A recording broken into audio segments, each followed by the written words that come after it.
Welcome back, turn 36. So, quick update, my non-aggression pact with Pangea will expire next turn. Picked up Evocation 1 and 2, so I can do some lightning and fireballs.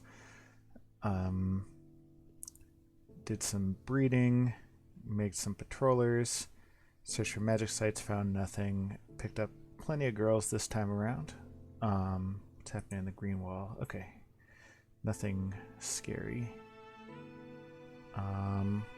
Doing lots of crossbreeding just around. As we talked about before, it's a nice thing to be in the habit of, just because having a decently intimidating army, even if it is just a bunch of foul spawn hanging at the outskirts of my empire, is a good rattlesnake, as it were. Let's see.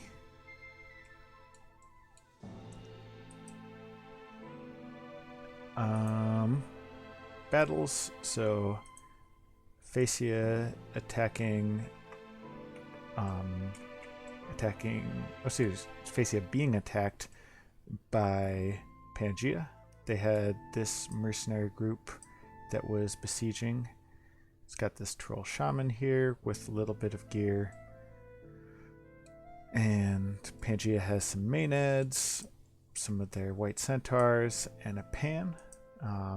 Once again, it looks like there's nobody here to bless them, which implies to me that Pangea either has a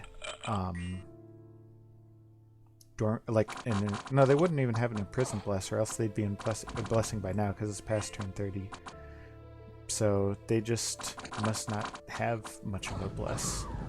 Or maybe they lost their god and it was incarnate. In any case, these minotaurs just trample right over the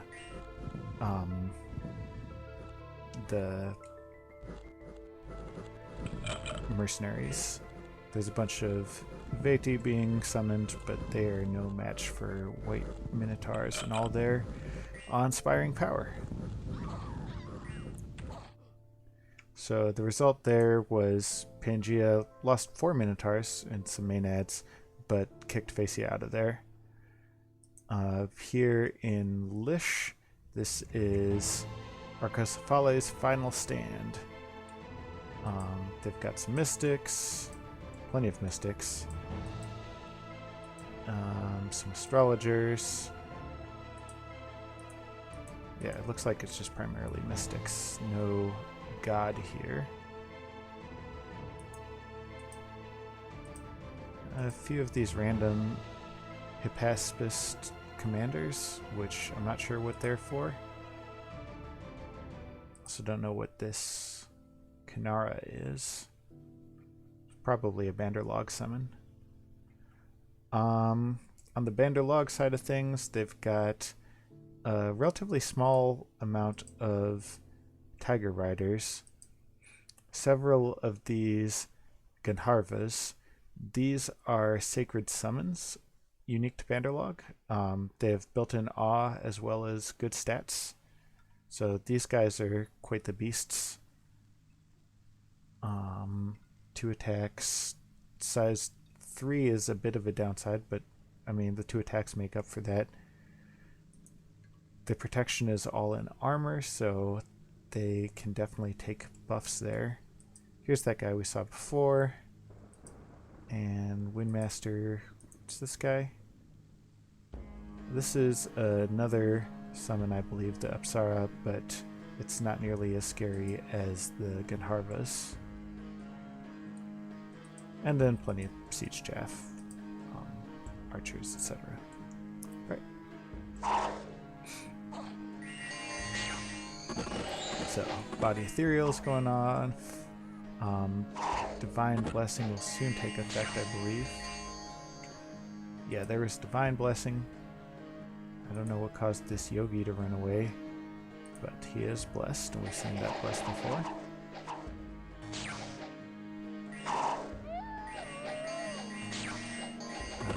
Howl goes up for Banderlog.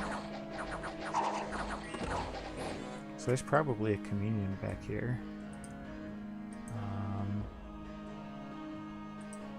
Are you in communion? No. How did they get Howl to go off then?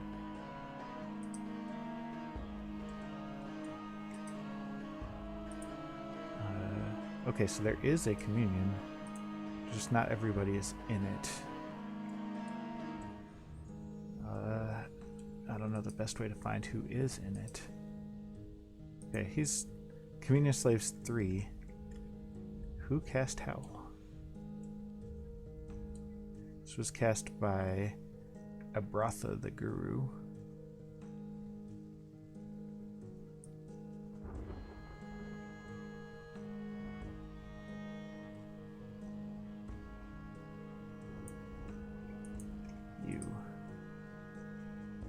I guess he just had enough nature gems and the one path boost to get it done the old-fashioned way. Okay. For some reason I thought that Howl required more nature than just 3. Don't know why I thought that. So these guys pour through the gates. There's some applications being fired. But overall, they're just mowing them down. These guys are hanging in there thanks to their etherealness. Although, no, these have magic weapons, so they just got lucky, I guess. Mystics are all asleep. They're going to be brutally awakened. And that is all she wrote. So the end score there was 5 yogis died, actually. But no other significant consequences for Banderlog, and they got a nice shining new capital. Obscuro gems, Symboline gems, money over time, a good amount of cash, as well as this one was also cash. This is a ghost attacking Move These Refrigerators, so we can watch this ghost come in.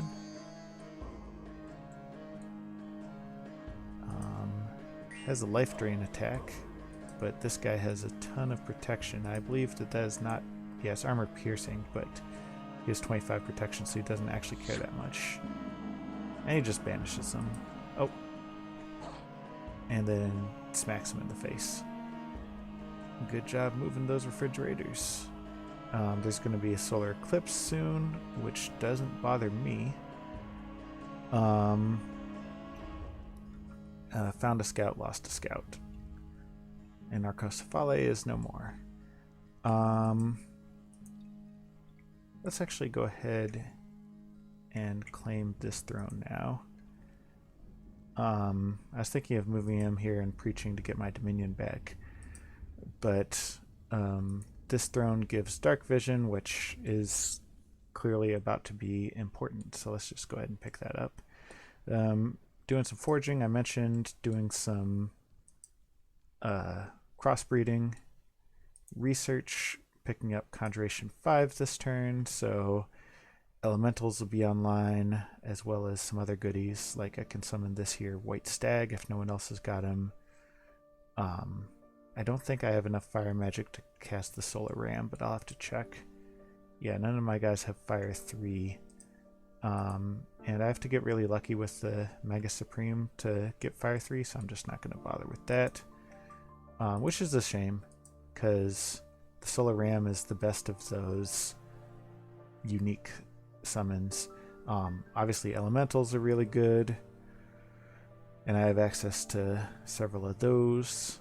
And I can also summon a Naiad to get more reliable water and nature casts. This Animal Horde thing is a nice way for getting a ton of chaff quickly. 100 dudes is hard to match. These Hashmals are pretty nice, but as you can see here, I'm going to be detouring through Alteration. And the plan is to pick up Solar Eclipse, which will be a nice one-sided buff for me.